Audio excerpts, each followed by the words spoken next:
서연아, 네 인생에서 만져볼 수 없는 돈이잖아. 10억이면 평생 입 다물 거지?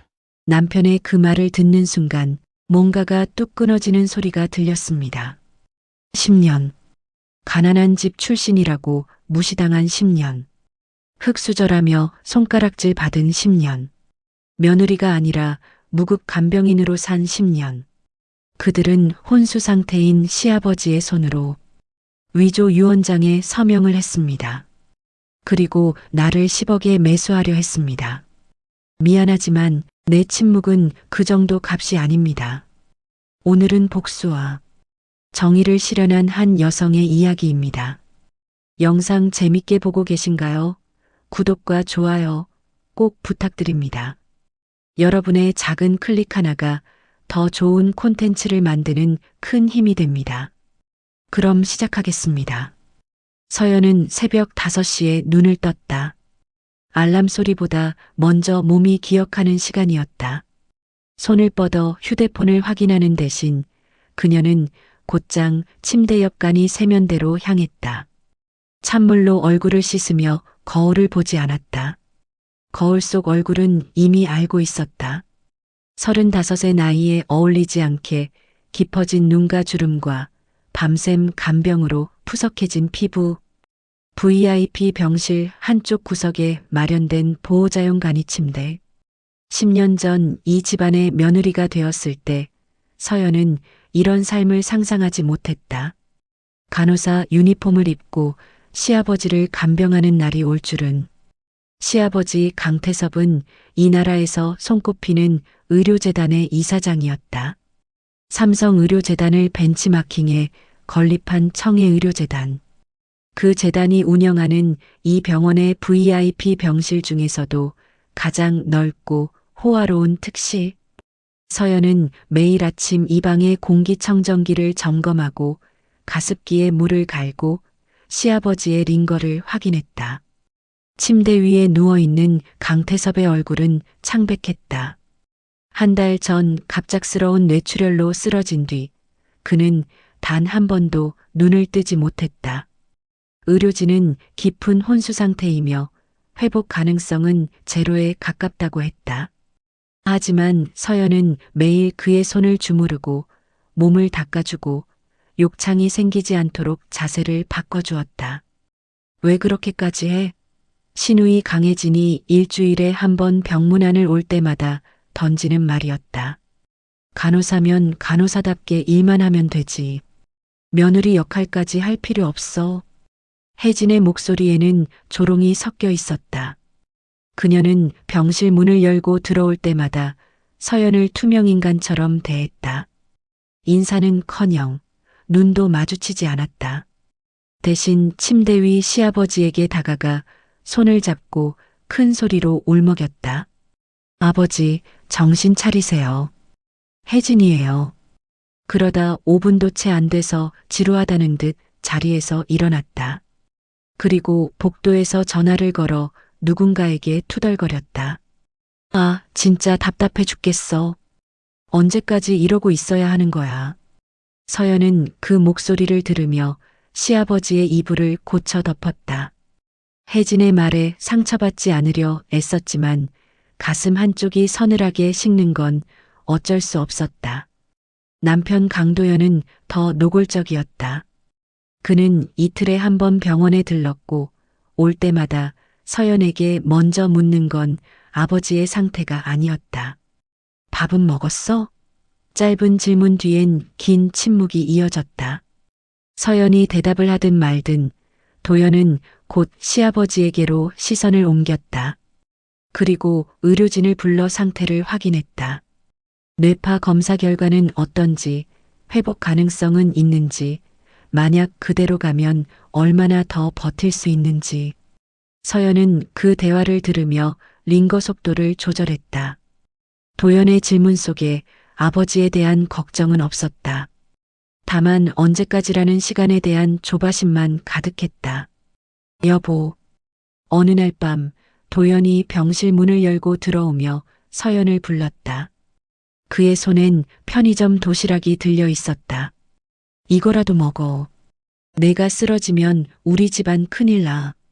서연은 도시락을 받아들었다. 감사하다는 말은 목구멍까지 올라왔다가 다시 내려갔다. 도연의 눈빛엔 아내를 향한 애정이 아니라 유용한 도구를 관리하는 실용성만 담겨 있었다. 10년 전 서연이 이 집안으로 시집 올 때만 해도 달랐다. 소개팅으로 만나 결혼하게 되었고, 그때까지만 해도 도연은 그녀에게 다정했다. 아니, 최소한 예의는 갖췄다.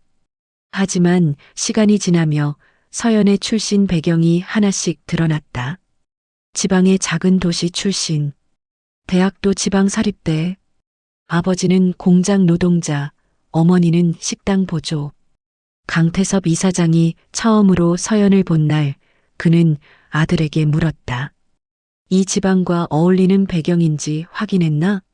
도연은 대답 대신 고개를 숙였다. 그리고 그 뒤로 서연은 며느리가 아니라 집안의 직원 같은 존재가 되었다. 하지만 서연은 참았다. 간호사라는 직업이 있었고 그 일을 성실히 해냈다. 시어머니가 살아계실 때는 그나마 나았다. 시어머니 역시 간호사 출신이었고 서연의 손길을 알아봐 주었다. 서연아, 내가 있어서 다행이야. 시어머니는 종종 그렇게 말하며 서연의 손을 잡았다. 하지만 3년 전 시어머니가 세상을 떠난 뒤 서연을 지켜줄 사람은 아무도 없었다. 그날 밤도 그랬다. 자정이 넘은 시각. 서연은 간이 침대에 누워 눈을 감고 있었다.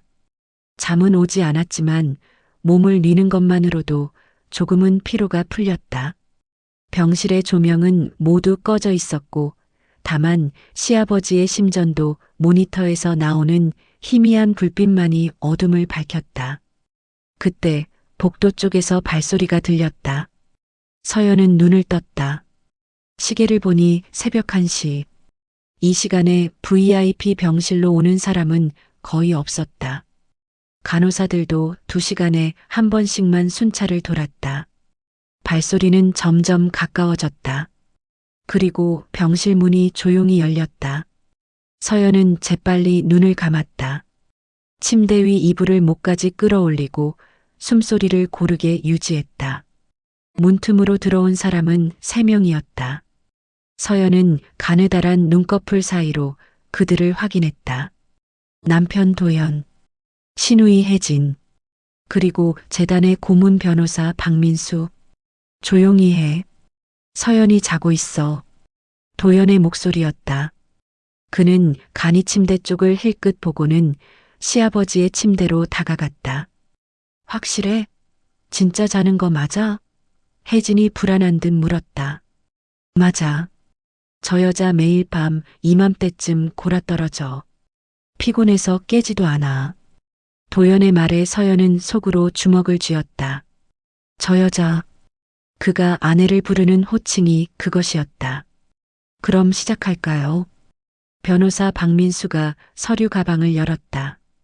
그 안에서 꺼낸 건 A사 용지 몇 장과 잉크패드, 그리고 사인펜이었다. 이게 유 원장이에요? 혜진이 서류를 들여다보며 물었다. 네, 제가 직접 작성했습니다. 강태섭 이사장의 필체를 분석해서 최대한 비슷하게 썼어요. 여기 보세요. 이게 이사장님이 평소 쓰시던 서명이고요. 박민수는 휴대폰을 꺼내 화면을 보여주었다. 거기엔 시아버지의 서명 샘플이 여러 장 저장되어 있었다. 와, 진짜 똑같네. 도연이 감탄하며 말했다. 문제는 지문이에요. 유 원장이 법적 효력을 가지려면 본인의 지문이 찍혀 있어야 합니다. 그럼 어떻게 해요? 간단합니다. 박민수는 잉크패드를 열고 시아버지의 오른손을 들어 올렸다. 강태섭의 손은 힘없이 늘어져 있었다. 박민수는 그 엄지손가락을 잉크패드에 대고 지문을 찍었다. 그리고 유 원장 말미에 손가락을 눌렀다. 이렇게요. 선명한 지문이 종이 위에 남았다. 서연은 이불 속에서 온몸이 굳어지는 걸 느꼈다. 저들이 지금 무슨 짓을 하는 건지 믿을 수가 없었다. 서명도 해야 하지 않아요? 혜진이 물었다. 네. 하지만 이건 좀 까다롭습니다. 이사장님이 직접 쓴 것처럼 보여야 하거든요. 박민수는 사인펜을 꺼내 시아버지의 손에 쥐어주었다. 그리고 그 손을 자신의 손으로 감싸쥐고 천천히 움직이기 시작했다. 마치 꼭두각시 인형을 조종하듯 시아버지의 손을 움직여 종이 위에 글씨를 썼다. 강, 태, 섭. 혜진이 그 장면을 보며 입을 벌렸다. 오빠, 이거 진짜 괜찮은 거야? 나중에 문제 안 돼? 문제 없어. 아버지는 깊은 혼수 상태야. 깨어날 일 없어. 그리고 설령 나중에 누가 의심한다 해도 우리한테 유리한 증인이 있잖아. 누구? 서연이지. 저 여자가 매일 아버지 곁에 있었으니까 아버지가 정신이 온전할 때 유언장을 작성했다고 증언하게 만들면 돼. 도연의 목소리는 차가웠다. 서연은 그 말을 들으며 이를 악물었다. 박민수는 서명을 마치고 유언장을 들어 올렸다. 완성입니다. 내용 다시 한번 확인해봐.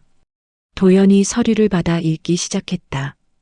본인 강태섭은 본 유언장을 통해 본인의 모든 재산을 장남 강도연에게 상속한다. 차남이 없는 관계로 재산의 전부는 장남에게 귀속되며 장녀 강혜진에게는 10억 원의 현금을 상속한다. 혜진의 얼굴이 일그러졌다. 10억? 고작 10억이라고? 혜진아, 참아. 일단 이렇게 해야 나중에 법적 다툼이 없어. 너한테 아예 안 주면 유류분 소송 걸 수 있잖아. 10억 주는 걸로 해두고 나중에 내가 따로 챙겨줄게. 도연이 동생을 달랬다.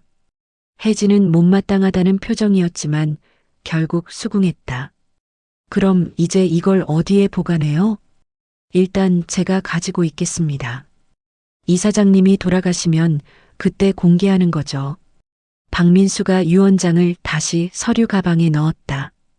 오빠, 그런데 아버지 언제쯤 돌아가실까? 혜진의 질문에 도연은 잠시 침묵했다. 그리고 시아버지를 내려다보며 말했다. 의사 말로는 길어야 석 달이래. 생명유지장치를 떼면 더 빨라질 수도 있고. 그럼 떼는 게 낫지 않아? 아니야. 그러면 우리가 죽음을 재촉했다는 소리 들어. 자연스럽게 가시게 두는 게 나아. 도연의 목소리엔 감정이 없었다. 마치 물건의 유통기한을 확인하듯 아버지의 남은 수명을 계산하고 있었다. 서연은 이불 속에서 눈물이 차오르는 걸 느꼈다. 분노와 슬픔이 뒤섞인 감정. 저들이 진짜 가족인가? 저렇게 냉혹할 수 있는 건가? 그럼 우리 이제 나가자. 서연이 깰 수도 있어. 세 사람은 조용히 병실을 빠져나갔다. 문이 닫히는 소리가 들렸고 복도의 발소리가 점점 멀어졌다. 서연은 그제야 눈을 떴다.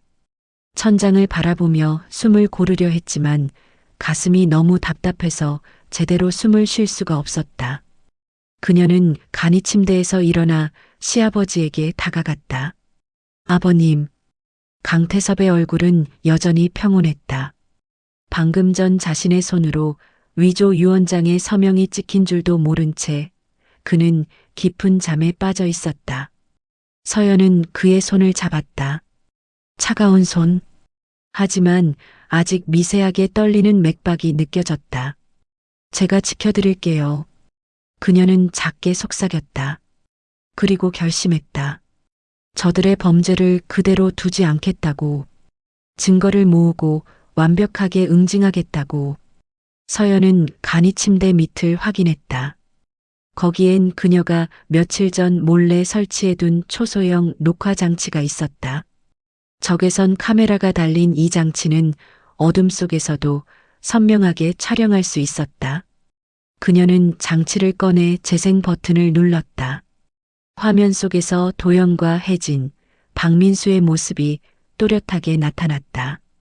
유 원장을 위조하는 장면, 지문을 찍는 장면, 서명을 대신 쓰는 장면, 모든 게 고스란히 담겨 있었다. 서연은 화면을 보며 차가운 미소를 지었다.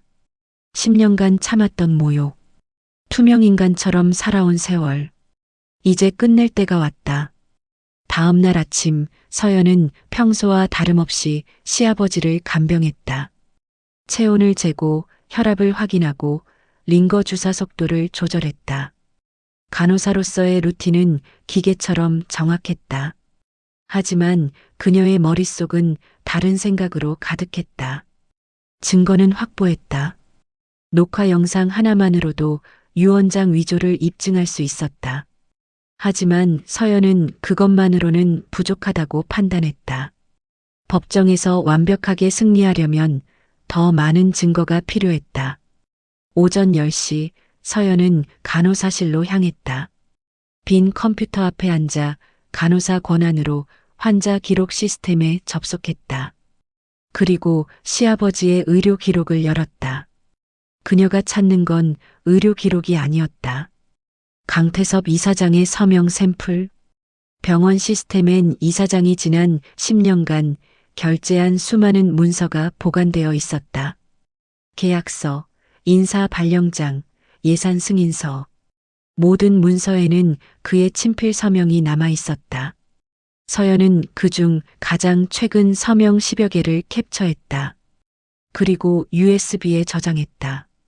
이 서명들을 위조 유 원장의 서명과 비교하면 필적 감정을 통해 위조임을 입증할 수 있었다.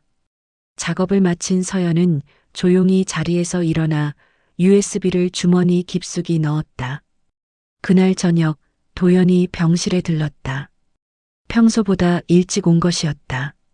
그는 평소보다 기분이 좋아 보였다.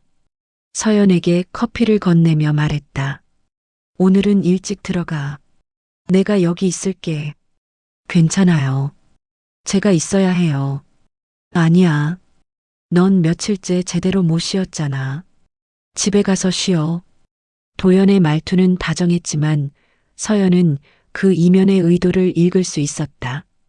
그는 서연을 집으로 보내고 혼자만의 시간을 갖고 싶은 것이었다. 아마도 변호사와 다시 만나 유 원장 관련 논의를 하려는 듯했다. 알겠어요. 그럼 잠깐 나갔다 올게요. 서연은 가방을 챙겨 병실을 나섰다. 하지만 그녀는 병원을 떠나지 않았다. 대신 복도 끝 휴게실로 가서 창문 너머로 VIP 병실 입구를 지켜봤다. 1시간 뒤 예상대로 변호사 박민수가 나타났다. 그는 주위를 살피며 병실 안으로 들어갔다. 서연은 휴대폰을 꺼내 녹음 앱을 켰다. 그리고 병실 문 근처로 조용히 다가갔다. 문틈 사이로 대화 소리가 새어나왔다. 도연 씨, 유 원장은 안전하게 보관하고 있습니다. 제 사무실 금고에 넣어뒀어요. 좋아요. 그런데 혹시 나중에 문제 생길 가능성은 없겠죠? 걱정 마세요. 필적 감정을 받더라도 제가 워낙 정교하게 작업했으니까 구분하기 어려울 겁니다. 게다가 유 원장 작성 당시 이사장님이 의식이 있었다는 증인도 확보할 수 있고요. 증인이요? 누구요? 서연 씨 말입니다. 그분이 매일 이사장님 곁에 있었으니 적당히 회유하면 우리 편으로 만들 수 있습니다. 도연이 웃었다. 서연이요? 그 여자는 말 잘 들어요. 돈 몇 푼 쥐어주면 뭐든 할 거리요. 서연은 문 밖에서 그 말을 들으며 입술을 깨물었다. 주먹을 쥔 손이 부들부들 떨렸다. 그럼 상속 절차는 언제쯤 시작할 수 있을까요? 이사장님이 돌아가신 후 일주일 이내에 유 원장을 공개하면 됩니다. 그럼 법원에서 검인 절차를 거치고요. 문제없이 진행되면 한 달 안에 상속이 완료될 겁니다. 재산 규모는 정확히 얼마나 되죠? 부동산과 재단 지분, 금융 자산 합쳐서 약 800억 원 정도입니다. 도연이 숨을 들이켰다. 800억. 네. 그중 대부분이 도연 씨 앞으로 넘어옵니다. 혜진 씨에게 10억 주고 나면 나머지는 전부 도연 씨 거예요. 박 변호사님, 수고비는 넉넉히 드릴게요. 감사합니다. 저도 이번 일이 잘 마무리되길 바랍니다. 두 사람의 대화는 거기서 끝났다. 서연은 재빨리 몸을 숨기고 녹음을 멈췄다. 그리고 계단을 통해 아래층으로 내려갔다. 휴대폰 녹음 파일을 확인하며 서연은 입가에 미소를 지었다. 이것도 중요한 증거였다. 유 원장 위족뿐 아니라 그들이 서연을 회유하려 했다는 정황까지 담겨 있었다. 그날 저녁 서연은 집으로 돌아갔다. 도연과 함께 사는 아파트. 40평 규모의 깔끔한 집이었지만 서연에게 이곳은 감옥처럼 느껴졌다.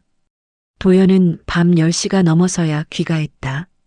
그는 거실 소파에 앉아 TV를 켰다. 서연은 부엌에서 과일을 썰며 남편의 뒷모습을 바라봤다. 여보. 서연이 조심스럽게 불렀다. 응? 병원에서 변호사님 만났어요? 도연의 어깨가 미세하게 굳었다. 하지만 그는 태연하게 대답했다. 응. 아버지 일로 상의할 게 있어서. 무슨 일인데요? 별거 아니야. 재단 운영 관련된 거. 도연은 더 이상 대화하고 싶지 않다는 듯 TV 볼륨을 높였다. 서연은 과일 접시를 들고 그에게 다가갔다.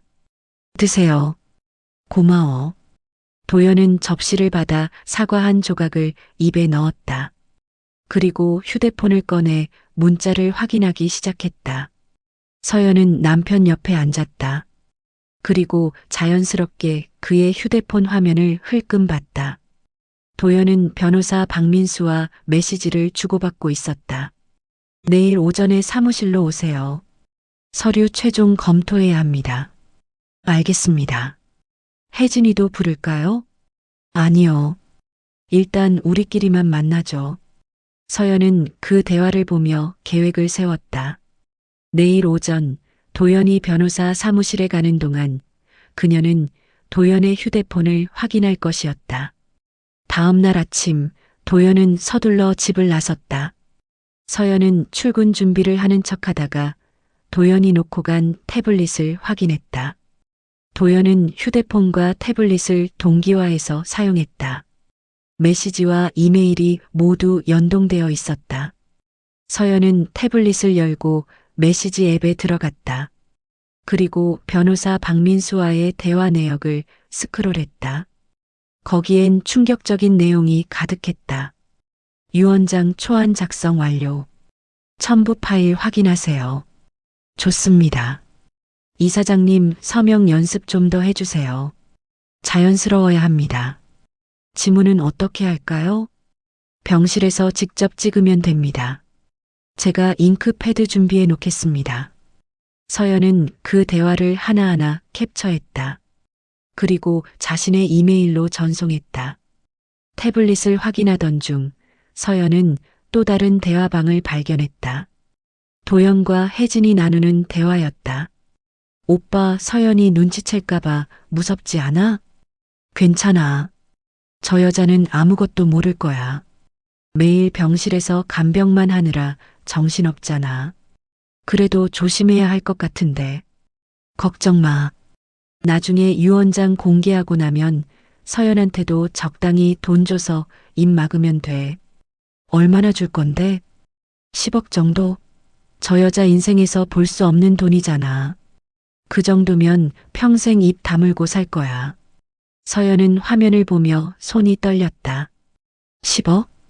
그들은 그 돈으로 서연의 양심을 살 수 있다고 생각하는 것이었다. 서연은 모든 대화를 캡처하고 태블릿을 원래 자리에 놓았다. 그리고 병원으로 향했다. VIP 병실에 도착하자 시아버지는 여전히 같은 자세로 누워 있었다. 서연은 그의 손을 잡고 조용히 말했다. 아버님, 제가 꼭 지켜드릴게요. 저 사람들이 아버님의 재산을 훔쳐가게 두지 않을게요. 그날 오후 서연은 한 가지 계획을 떠올렸다. 도연과 혜진을 함정에 빠뜨릴 미끼, 그들의 탐욕을 이용하는 것이었다. 서연은 저녁 때 도연에게 전화를 걸었다. 여보, 오늘 병원에서 이상한 일이 있었어요. 무슨 일인데? 변호사님이 왔다 갔는데요. 저한테 이상한 말을 하더라고요. 도연의 목소리가 긴장했다. 무슨 말? 아버님이 예전에 할아버지 명의로 비자금을 만들어뒀다는 거예요. 그게 100억 정도 된다고. 전화 너머로 도연이 숨을 삼키는 소리가 들렸다. 100억? 네. 근데 그 비자금 증서가 어디 있는지 모르겠대요. 혹시 아버님 서재나 금고에 있을 수도 있다고. 서연아. 도연의 목소리가 낮아졌다. 그 얘기 다른 사람한테 하지 마. 알겠지? 네. 근데 왜요? 그냥 우리끼리만 알고 있자. 전화가 끊겼다. 서연은 휴대폰을 내려놓으며 작게 웃었다. 미끼는 던져졌다. 이제 도연과 혜진이 그 미끼를 물기만을 기다리면 됐다. 다음 날 새벽 서연의 휴대폰이 울렸다. 도연이었다. 서연아, 나 지금 병원 간다. 너도 빨리 와. 왜요? 무슨 일 있어요? 그냥 와. 빨리. 서연은 서둘러 병원으로 향했다. 병실에 도착하자 도연과 혜진, 그리고 변호사 박민수가 모여 있었다. 서연아. 도연이 그녀를 불렀다. 어제 내가 말한 그 비자금 증서 어디 있는지 아냐? 모르겠어요. 변호사님이 그런 게 있다고만 하셨지 위치는 안 알려주셨어요. 박민수가 서연을 날카롭게 바라봤다. 서연 씨, 정말 모르세요? 이사장님이 혹시 당신한테 뭔가 말씀하신 적 없어요? 없어요. 아버님은 한 달 전부터 혼수 상태셨잖아요. 그 전에는요? 의식이 있을 때 서연은 잠시 망설이는 척했다. 그리고 조심스럽게 말했다. 한번 이상한 말씀을 하신 적은 있어요. 세 사람의 눈빛이 번뜩였다. 뭐라고 하셨는데? 서재 책장 뒤에 뭔가 중요한 게 있다고. 그걸 꼭 지켜야 한다고. 도연이 벌떡 일어섰다. 집 서재 말이지? 네. 아마도요. 가자. 지금 당장. 도연과 혜진, 박민수는 서둘러 병실을 나갔다. 서연은 그들의 뒷모습을 보며 차갑게 미소 지었다. 함정은 완성되었다. 강태섭 이사장의 저택은 서울 성북동 언덕 위에 자리 잡고 있었다. 오래된 기와집을 현대식으로 리모델링한 건물. 마당엔 100년 된 소나무가 서 있었고 대문 앞엔 경비원이 24시간 삼주했다. 도연은 차에서 내리자마자 대문을 열고 안으로 들어갔다. 혜진과 박민수가 그 뒤를 따랐다. 서연도 함께 왔지만 그들은 서연을 거의 의식하지 않았다. 서재가 어디지? 혜진이 물었다. 2층이야. 도연은 계단을 올라 복도 끝 방으로 향했다. 서재 문을 열자 책 냄새와 오래된 가구의 나무 향이 코를 찔렀다. 방 한쪽 벽면 전체가 책장으로 채워져 있었다. 여기 어딘가에 있을 거야. 도연은 책장 앞으로 다가가 책들을 하나씩 빼내기 시작했다. 혜진도 반대편에서 같은 행동을 했다. 박민수는 책상 서랍을 뒤졌다. 서연은 문 근처에 서서 그들을 지켜봤다. 그녀의 표정은 평온했지만 눈빛은 차갑게 가라앉아 있었다. 찾았어. 혜진이 소리쳤다. 책장 일부를 빼내자 벽에 매립된 소형 금고가 드러났다. 번호키가 달려 있었다. 비밀번호가 뭐야? 도연이 다가오며 물었다. 모르겠는데. 서연아, 혹시 아버지 금고 비밀번호 알아? 서연은 고개를 저었다. 몰라요. 생각 좀 해봐. 아버지가 혹시 힌트라도 준 적 없어? 서연은 잠시 생각하는 척했다. 그리고 조심스럽게 말했다. 한 번은. 어머니 생일을 비밀번호로 쓴다고 하신 것 같아요. 도연이 번호를 입력했다. 어머니의 생일. 924. 하지만 금고는 열리지 않았다. 틀렸어. 다른 건 없어? 할아버지 기일은요? 혜진이 제안했다. 도연은 여러 날짜를 입력해봤지만 금고는 끄떡도 하지 않았다. 젠장. 도연이 금고를 주먹으로 쳤다. 박 변호사님, 금고연은 전문가 아는 사람 없어요? 있긴 한데. 그 사람 부르면 흔적이 남습니다. 나중에 문제될 수 있어요. 그럼 어떻게 해요? 박민수가 금고를 살펴보며 말했다. 이 금고 모델이 꽤 오래됐네요. 제가 아는 방법이 하나 있긴 한데. 그는 가방에서 작은 도구를 꺼냈다. 금속 핀 여러 개와 소형 드릴. 불법 아니에요? 혜진이 불안한 표정으로 물었다. 집주인 아들이 여는 건데 무슨 불법이에요? 이사장님 재산 관리하는 거잖아요. 박민수는 드릴로 금고 잠금장치 주변을 조심스럽게 뚫기 시작했다. 드르륵 소리가 서재에 울려 퍼졌다. 30분 후 금고 문이 열렸다. 도연과 혜진은 숨을 죽이고 안을 들여다봤다. 금고 안에는 서류 봉투 몇 개와 도장, 그리고 USB가 들어 있었다. 이게 뭐야? 도연은 봉투를 꺼내 열어봤다. 안에는 부동산 등기부등본과 예금 잔액 증명서가 들어 있었다. 하지만 100억 규모의 비자금과 관련된 내용은 없었다. USB는요? 혜진이 USB를 집어들었다. 노트북 가져와. 박민수가 가방에서 노트북을 꺼냈다. USB를 연결하자 파일 목록이 나타났다. 그중 하나는 비자금관리대장이라는 이름의 엑셀 파일이었다. 이거야. 도연이 파일을 열었다. 화면에는 계좌번호와 금액이 나열되어 있었다. 총액은 950억 원. 혜진이 화면을 보며 입을 벌렸다. 950억? 100억이 아니라? 서연이 잘못 들었나 보지. 아무튼 좋잖아. 더 많은 거. 도연의 목소리는 흥분으로 떨렸다. 그런데 이 계좌들은 어떻게 찾아요? 박민수가 화면을 자세히 들여다봤다. 보세요. 여기 메모란에 은행 이름과 지점이 적혀 있어요. 그리고 비밀번호까지. 그럼 우리가 이 돈을 찾을 수 있다는 거예요? 이론적으로는 그렇습니다. 하지만 이사장님 명의 계좌니까 본인 확인이 필요할 겁니다. 아버지는 혼수 상태인데 어떻게 본인 확인을 해요? 도연이 답답하다는 듯 물었다. 박민수는 잠시 생각하더니 말했다. 위임장을 만들면 됩니다. 이사장님이 도연 씨에게 재산관리 권한을 위임한다는 내용으로요.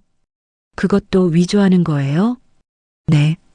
어차피 유언장도 만들었잖아요. 위임장 하나 더 만드는 건 어렵지 않습니다. 혜진이 끼어들었다. 오빠, 그런데 서연이는 어떻게 할 거야? 저 여자가 비자금 얘기를 알잖아. 도연은 서연을 돌아봤다. 서연은 여전히 문 근처에 서 있었다. 표정 없는 얼굴로 그들을 바라보고 있었다. 서연아. 도연이 그녀를 불렀다. 응? 너. 이 일에 대해서 아무한테도 말하면 안 돼. 알겠지? 서연은 천천히 고개를 끄덕였다. 왜 말해요? 저도 이 집안 사람인데. 도연은 안도하는 표정을 지었다. 그래. 우리 가족이지. 나중에 이 돈 찾으면 너한테도 줄게. 얼마나요? 서연의 질문에 도연은 잠시 망설였다. 그리고 대답했다. 10억? 어때? 내 인생에서 벌 수 있는 돈보다 훨씬 많잖아. 서연은 웃었다. 하지만 그 웃음엔 온기가 없었다. 고마워요. 여보. 그래. 그럼 우리 서로 협력하자. 이 일은 비밀로 하고. 도연은 서연에게 다가와 어깨를 두드렸다. 그리고 다시 노트북 화면으로 시선을 돌렸다. 박 변호사님, 위임장 작성해 주세요. 빨리요. 알겠습니다. 박민수는 노트북을 열어 위임장 문서를 작성하기 시작했다. 서연은 그들의 모습을 지켜보며 속으로 계획을 정리했다. 이제 그들은 완전히 함정에 빠졌다. 비자금을 찾겠다는 욕심에 눈이 멀어 자신들이 얼마나 위험한 짓을 하고 있는지 깨닫지 못하는 것이었다. 며칠 후 박민수는 위조된 위임장을 완성했다. 시아버지의 서명과 지문이 찍힌 완벽한 위조 문서. 도연은 그 위임장을 들고 은행을 찾아갔다. 하지만 문제가 생겼다. 은행 직원이 위임장의 진위를 확인하겠다며 본인이 직접 나타나거나 공증을 받아오라고 했다. 공증이요? 아버지가 혼수 상태인데 어떻게 공증을 받아요? 도연이 항의했지만 은행 규정은 엄격했다. 결국 도연은 빈손으로 돌아올 수밖에 없었다. 어떡하죠? 혜진이 불안해하며 물었다. 다른 방법을 찾아야 해. 박민수가 말했다. 공증 없이 돈을 찾을 수 있는 방법이 있어요? 있긴 한데 좀 위험합니다. 뭔데요? 이사장님 명의로 계좌를 해지하고 새로운 계좌로 이체하는 겁니다. 그러려면 이사장님의 신분증과 인감도장, 그리고 박민수는 말을 멈췄다. 그리고요? 이사장님이 직접 은행에 나타나야 합니다. 도연이 황당하다는 표정을 지었다. 혼수 상태인 사람을 어떻게 은행에 데려가요? 방법이 있습니다. 휠체어에 태워서 가면 돼요. CCTV에는 이사장님이 직접 온 것처럼 보이게 하고 서류 작업은 제가 대리로 하는 거죠. 그게 가능해요? 해본 적 있습니다. 물론 위험하긴 하지만 성공하면 확실하게 돈을 찾을 수 있어요. 도연과 혜진은 서로 얼굴을 마주봤다. 그리고 동의했다. 해봅시다. 좋습니다. 그럼 준비하죠. 박민수는 계획을 세우기 시작했다. 서연은 그 대화를 병실 밖에서 듣고 있었다. 그녀는 휴대폰 녹음 앱을 켜두었다. 모든 대화가 고스란히 녹음되고 있었다. 계획 실행일은 이틀 후로 정해졌다. 도연과 박민수는 시아버지를 휠체어에 태워 은행으로 데려갈 예정이었다. 서연도 동행하기로 했다. 간호사 자격으로 환자를 돌보는 명목이었다. 그날 아침 서연은 평소보다 일찍 병실에 도착했다. 그리고 가방 안에 숨겨둔 작은 녹음기를 확인했다. 오늘 일어날 모든 일을 기록할 장치였다. 오전 10시 도연과 박민수가 병실에 나타났다. 그들은 시아버지를 침대에서 일으켜 휠체어에 앉혔다. 강태섭의 머리는 힘없이 앞으로 떨어졌고 몸은 축 늘어져 있었다. 이렇게 데려가도 되는 거예요? 서연이 물었다. 괜찮아. 의사 허락받았어. 도연의 대답은 거짓이었다. 그들은 의료진 몰래 시아버지를 데리고 나가려는 것이었다. 준비됐죠? 박민수가 확인했다. 네. 가죠. 그들은 시아버지를 휠체어에 태운 채 엘리베이터로 향했다. 병원 지하 주차장에 차가 대기하고 있었다. 차에 탄 후 서연은 뒷좌석에서 시아버지를 지켜봤다. 그의 얼굴은 창백했고 눈은 감겨 있었다. 호흡은 미약했지만 아직 살아 있었다. 은행까지는 30분이 걸렸다. 차가 은행 앞에 멈추자 박민수가 휠체어를 꺼냈다. 도연과 서연은 시아버지를 차에서 내려 휠체어에 앉혔다. 들어가죠. 그들은 은행 안으로 들어갔다. 직원이 다가와 무슨 일이냐고 물었다. 계좌 해지하러 왔습니다. 박민수가 서류를 내밀었다. 본인 확인 부탁드립니다. 직원이 강태섭을 바라봤다. 도연은 재빨리 말했다. 아버지가 몸이 불편하셔서 제가 데리러 왔습니다. 여기 위임장 있어요. 직원은 위임장을 확인하고 강태섭의 신분증을 비교했다. 그리고 수긍하는 표정을 지었다. 잠시만 기다려주세요. 직원은 안쪽으로 들어갔다. 그 사이 도연과 박민수는 긴장한 표정으로 주위를 살폈다. 10분 후 직원이 다시 나타났다. 죄송합니다만 본인이 직접 서명을 해주셔야 합니다. 아버지가 손을 못 쓰시는데요. 그럼 지문 인식으로 하시겠어요? 박민수가 재빨리 대답했다. 네, 그렇게 하겠습니다. 직원은 지문 인식기를 가져왔다. 박민수는 강태섭의 손을 들어 기계에 갖다 댔다. 삐 소리와 함께 인식이 완료됐다. 확인됐습니다. 계좌 해지 절차 진행하겠습니다. 직원이 서류를 작성하기 시작했다. 도연과 박민수는 서로 눈빛을 교환하며 안도했다. 서연은 그 장면을 지켜보며 가슴속 녹음기가 제대로 작동하는지 확인했다. 모든 게 기록되고 있었다. 30분 후 절차가 완료됐다. 950억 원의 비자금이 도연 명의의 새 계좌로 이체됐다. 감사합니다. 도연은 통장을 받아들고 은행을 나섰다. 그의 손은 흥분으로 떨리고 있었다. 성공했어. 차 안에서 혜진이 환호했다. 조용히 해. 아직 끝난 거 아니야. 박민수가 경고했다. 이제 어떻게 해요? 일단 이 돈을 여러 계좌로 분산시켜야 합니다. 추적 안 되게요. 알겠어요. 도연은 통장을 가슴에 품었다. 그리고 뒷좌석의 서연을 돌아봤다. 서연아, 오늘 일 절대 비밀이야. 알지? 서연은 천천히 고개를 끄덕였다. 알아요. 걱정 마세요. 도연은 만족한 듯 미소를 지었다. 하지만 그는 몰랐다. 서연의 가방 안에 모든 증거가 담겨 있다는 것을. 녹음 파일, 녹화 영상, 문자 메시지 캡처, 그리고 오늘의 은행 방문까지. 서연은 창밖을 바라보며 생각했다. 이제 마지막 단계만 남았다. 그날 밤 서연은 집으로 돌아와 모든 증거를 정리했다. 노트북 앞에 앉아 파일들을 하나씩 확인했다. 첫째, VIP 병실에서 촬영한 유원장 위조 영상. 둘째, 도연과 변호사의 대화 녹음 파일. 셋째, 도연의 태블릿에서 캡처한 문자 메시지. 넷째, 오늘 은행에서 녹음한 비자금 인출 대화. 다섯째, 시아버지의 진짜 서명 샘플과 위조 서명 비교 자료. 모든 증거가 완벽했다.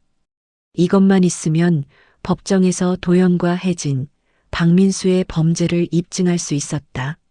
하지만 서연은 한 가지 더 필요한 게 있었다. 결정적 증거. 그들 스스로 범죄를 인정하는 자백. 며칠 밤을 고민했다. 증거는 충분했지만 법정에서 그들이 발뺌할 가능성도 있었다. 몰랐다. 변호사가 알아서 한 일이라고 잡아뗄 수도 있었다. 결정적 증거가 하나 더 필요했다. 그들 스스로 범죄를 인정하는 자백. 서연은 계획을 세웠다. 도연에게 거짓 정보를 흘리고 그것을 미끼로 각서를 받아내는 것이었다. 다음 날 아침 서연은 도연에게 말했다. 여보, 어제 은행 일로 제가 좀 불안해요. 도연이 신문에서 눈을 떼고 그녀를 봤다. 왜? 무슨 일인데? 혹시 나중에 문제되는 거 아니에요?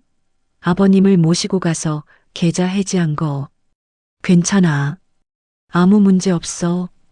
그래도 만약 누가 신고하면 어떻게 해요?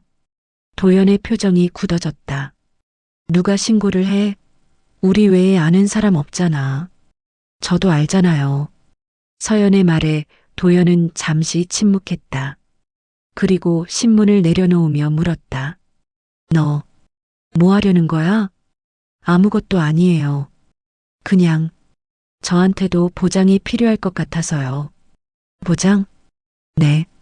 나중에 저한테 10억 준다고 하셨잖아요. 그거 확실히 해주세요. 도연은 서연을 빤히 쳐다봤다. 그리고 피식 웃었다. 너 지금 나한테 협박하는 거야? 협박은 아니고요. 그냥 서로 확실하게 하자는 거예요. 도연은 잠시 생각하더니 천천히 고개를 끄덕였다. 좋아. 뭘 원하는데? 각서 써주세요. 제가 입 다물고 있는 대신 나중에 10억 주신다는 내용으로요. 각서? 네. 그럼 저도 안심하고 비밀 지킬 수 있을 것 같아요. 도연은 잠시 망설였다. 하지만 곧 결론을 내렸다. 알겠어. 쓸게. 그는 서재로 가서 종이와 펜을 가져왔다. 그리고 서연 앞에 앉아 각서를 작성하기 시작했다. 뭐라고 쓸까? 본인 강도연은 아내 박서연에게 아버지 강태섭의 유언장 위조 및 비자금 인출건에 대해 침묵을 지키는 대가로 10억 원을 지급할 것을 약속한다. 이 정도면 될 것 같아요. 도연은 펜을 들다가 멈췄다. 잠깐. 이거 너무 구체적인 거 아니야? 정확해야 나중에 말 안 바꾸시잖아요. 서연아. 도연이 그녀를 빤히 쳐다봤다. 너 진짜 나한테 협박하는 거지? 협박 아니에요. 그냥 제 권리 찾는 거예요. 10년간 이 집안에서 무시당하고 살았잖아요. 이제 제 목 챙기는 거예요. 도연은 한숨을 쉬며 다시 펜을 들었다. 그리고 각서를 작성했다. 이렇게 쓰면 되지. 그는 각서를 서연에게 내밀었다. 서연은 내용을 꼼꼼히 확인했다. 유언장 위조, 비자금 인출, 10억 원 지급 약속. 모든 내용이 명확하게 적혀 있었다. 서명도 해주세요. 알았어. 도연은 각서 아래에 자신의 이름을 썼다. 그리고 날짜를 적었다. 됐어? 네. 고마워요. 서연은 각서를 받아 가방에 넣었다. 도연은 불편한 표정으로 그녀를 바라봤다. 서연아, 너 요즘 좀 달라진 것 같아. 뭐가요? 예전엔 순했는데 지금은 좀 무섭네. 서연은 웃었다. 사람은 변하는 거예요. 여보. 도연은 더 이상 말하지 않았다. 하지만 그의 눈빛엔 경계심이 어려 있었다. 서연은 각서를 받아낸 후 다음 단계를 준비했다. 변호사 박민수로부터도 비슷한 각서를 받아내는 것이었다. 며칠 후 서연은 박민수의 사무실을 찾아갔다. 박민수는 의아한 표정으로 그녀를 맞았다. 서연 씨, 무슨 일이세요? 변호사님, 잠깐 상담 좀 하고 싶어요. 앉으세요. 서연은 의자에 앉아 가방에서 서류를 꺼냈다. 도연이 쓴 각서 사본이었다. 이게 뭡니까? 박민수가 서류를 읽기 시작했다. 그리고 얼굴이 굳어졌다.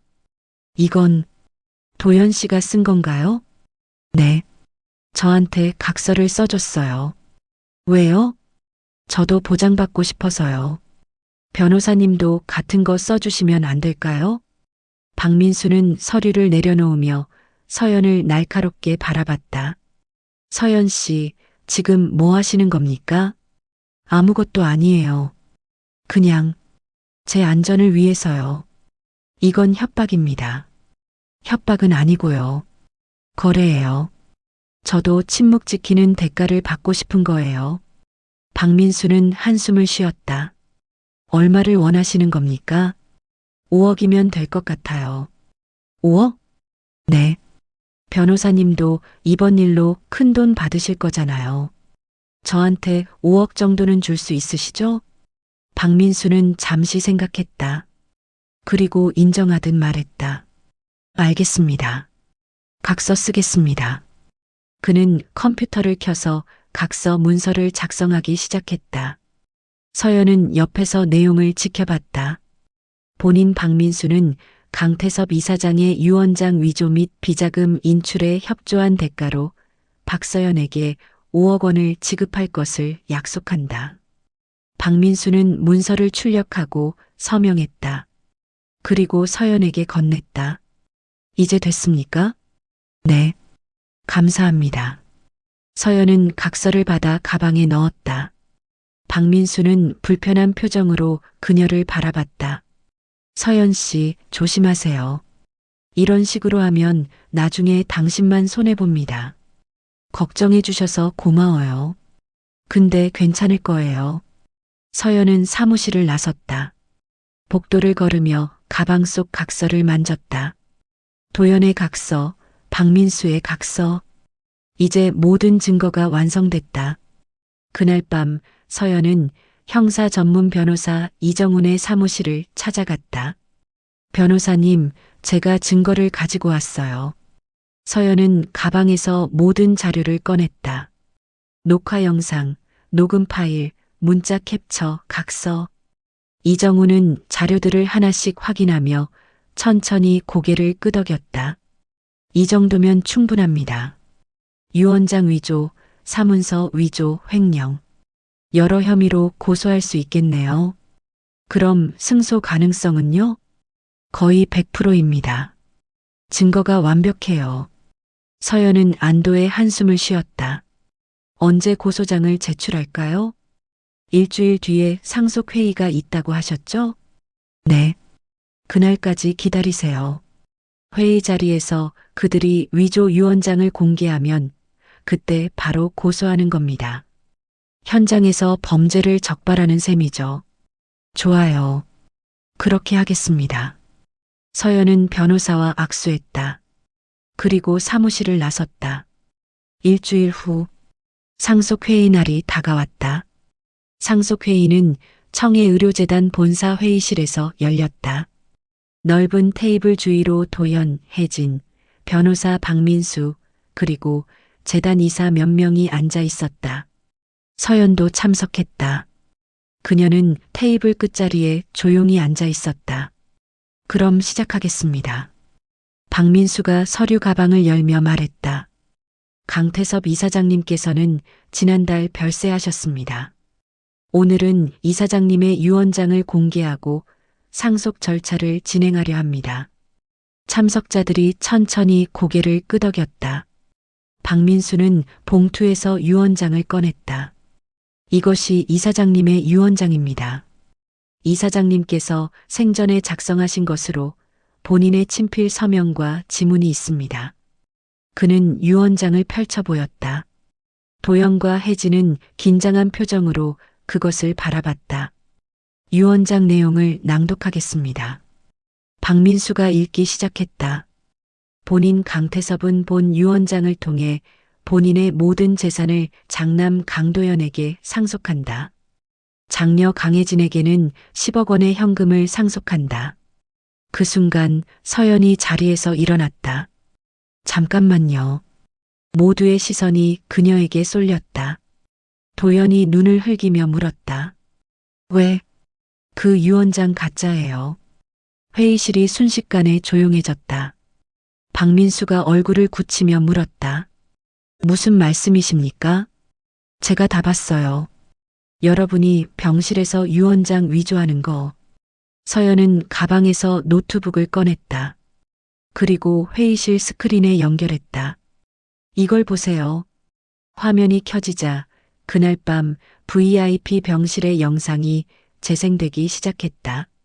도연과 혜진, 박민수가 시아버지의 손에 강제로 지문을 찍는 장면. 사인펜으로 서명을 흉내내는 장면. 모든 게 선명하게 담겨 있었다. 이게 뭐야? 도연이 소리쳤다. 보시다시피 유언장 위조 현장입니다. 서연은 차분하게 말했다. 그리고 이것도 있어요. 그녀는 또 다른 파일을 재생했다. 도연과 박민수가 비자금 인출을 논의하는 대화 녹음. 은행에서 녹음한 음성 파일. 모든 증거가 차례로 공개됐다. 재단 이사들이 경악한 표정으로 화면을 바라봤다. 박 변호사, 이게 사실입니까? 한 이사가 물었다. 박민수는 대답하지 못했다. 그의 얼굴은 창백하게 질려 있었다. 서연아. 도연이 그녀에게 다가갔다. 너 지금 뭐 하는 거야? 우리끼리 합의했잖아. 합의요? 서연은 가방에서 각서를 꺼냈다. 이 말씀이세요? 여보가 쓴 각서, 유 원장 위조하고 비자금 빼돌린 거 인정하는 내용이요. 도연의 얼굴이 사색이 되었다. 너 처음부터 계획한 거야? 네. 10년간 준비했어요. 서연은 냉정하게 대답했다. 당신들이 저를 투명인간처럼 대할 때 저는 참았어요. 흙수저라고 무시할 때도 참았어요. 하지만 시아버님까지 이용하는 건 용서할 수 없었어요. 이 미친년이. 혜진이 소리쳤다. 너 이러다 우리한테 당해도 몰라. 협박인가요? 그것도 녹음할게요. 서연은 휴대폰 녹음기를 보여줬다. 혜진은 입을 다물었다. 그때 회의실 문이 열렸다. 경찰 2명이 들어왔다. 강도연 씨, 강혜진 씨, 박민수 씨, 유 원장 위조 및 횡령 혐의로 체포하겠습니다. 경찰이 수갑을 꺼냈다. 도연은 믿을 수 없다는 표정으로 서연을 바라봤다. 서연아, 제발, 늦었어요. 서연은 고개를 돌렸다. 경찰은 세 사람에게 수갑을 채우고 회의실 밖으로 데리고 나갔다. 도연은 끌려가면서도 계속 서연을 돌아봤지만 그녀는 더 이상 그를 보지 않았다. 회의실에 남은 이사들은 어안이 벙벙한 표정이었다. 서연 씨, 한 이사가 조심스럽게 물었다. 그럼 진짜 유 원장은 어디 있습니까? 서연은 가슴속에서 낡은 봉투를 꺼냈다. 여기 있어요. 봉투는 30년도 더 된 것처럼 낡아 있었다. 서연은 봉투를 조심스럽게 열었다. 안에서 편지 한 장이 나왔다. 이건 시어머니께서 돌아가시기 직전에 저에게 주신 거예요. 시아버님의 진짜 유 원장이라고 하시면서요. 서연은 편지를 펼쳐 읽기 시작했다. 본인 강태섭은 본 유언을 남긴다. 나의 재산은 누구보다 나를 진심으로 돌본 사람에게 위임한다. 그 사람은 내 아내이자 평생 간호사로 일하며 환자들을 돌본 사람이다. 만약 내 아내가 먼저 세상을 떠난다면 아내가 선택한 사람에게 나의 재산을 맡긴다. 재산은 의료 발전과 어려운 환자들을 위해 쓰여야 한다. 이사들이 숨을 죽이고 편지를 들었다. 그럼 시어머님께서 서연 씨를 선택하신 겁니까? 네. 어머님은 돌아가시기 전에 제 손을 잡고 말씀하셨어요. 당신보다 더 진심으로 환자를 돌보는 사람을 본 적이 없다고. 그래서 재산을 저에게 맡긴다고요. 서연의 목소리가 잠시 떨렸다. 그녀는 눈가를 닦으며 말을 이었다. 저는 처음엔 믿을 수 없었어요. 하지만 어머님은 이 편지와 함께 시아버님의 인감도장과 통장을 주셨어요. 그리고 당신이 세상을 떠난 후에 공개하라고 하셨죠. 그럼 법적으로, 네, 이 유 원장이 진짜입니다. 필적 감정을 받아도 되고요. 시아버님이 직접 쓰신 거예요. 이사들은 서로 얼굴을 마주봤다. 그리고 천천히 인정했다. 알겠습니다. 그럼 앞으로 재단은 서연 씨의 관리하에 운영되는 거군요. 아니요. 서연이 고개를 저었다. 저는 재단을 사유화하지 않을 거예요.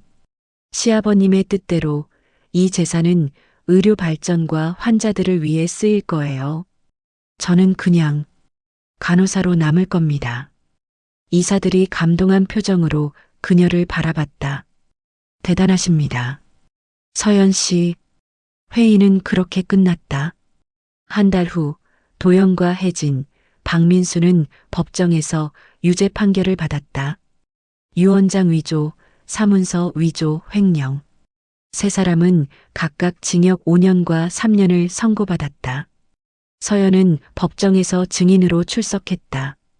판사는 그녀에게 물었다. 증인은 피고인들에게 어떤 처벌을 원하십니까? 서연은 잠시 생각했다.